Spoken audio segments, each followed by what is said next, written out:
திருப்பதி ஏழுமலையான் கோயிலில் பக்தர்களுக்கு வழங்கப்படும் லட்டு பிரசாதத்தில் விலங்குகளின் கொழுப்பு கலக்கப்பட்டிருப்பதாக வரும் செய்தி வேதனை அளிப்பதாக பக்தர்கள் தெரிவித்துள்ளனர்.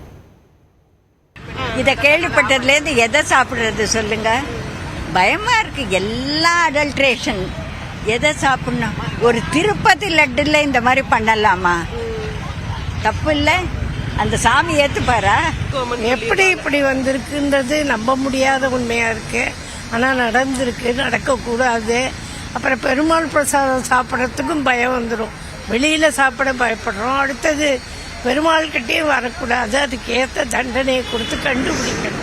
இல்லை, ப்ரூவ் பண்ணியிருந்தாலும் ரொம்ப மன கஷ்டமாக தான் இருக்குது. ஏன்னா நம்ம அந்த ஒரு லட்டுக்கோசம் தான் ஒரு நாள் ஃபுல்லாக லைனில் நின்று ரொம்ப கஷ்டப்பட்டு மீதி யாருனா எடுத்துன்னு கொடுத்தா கூட அது தெய்வ பிரசாதம், நம்மளால போக முடியல கூட அந்த பிரசாதத்தில் இந்த மாதிரி பண்ணுறதுன்றது ரொம்ப கஷ்டமாக தான் இருக்குது. ஒரு சிஎம், ஆந்திரா சிஎம்ஏ இதை சொல்லியிருக்கிறாரு. அந்த அளவுக்கு இருக்கும்போது ரொம்ப மோசம்தான். இது செய்யக்கூடாது. இதில் மட்டும்தான் பண்ணாங்களா, இல்லை பழனி பஞ்சாமிரத்தில் இது மாதிரி நடக்குதா என்னன்னு தெரியலையே. அது திருப்பதி லட்டில் மட்டும்தான் இருக்குதா, இல்லை பழனி பஞ்சாமிரத்தில் இது மாதிரி இருக்கா? ஃபுட் அண்ட் ஃபிஷரிஸ்னு ஒரு டிபார்ட்மெண்ட் ஒன்று இருக்குது. அது இவ்வளோ நாள் என்ன பண்ணாங்கன்னு தெரியல. சத்தினால அது பெரிய மாபெரும் தவறு.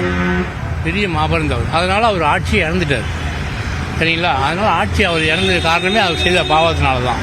அதனால் இதை மக்கள் இது மறக்கிறதுக்கு இன்னும் கொஞ்சம் நாள் ஆகும்.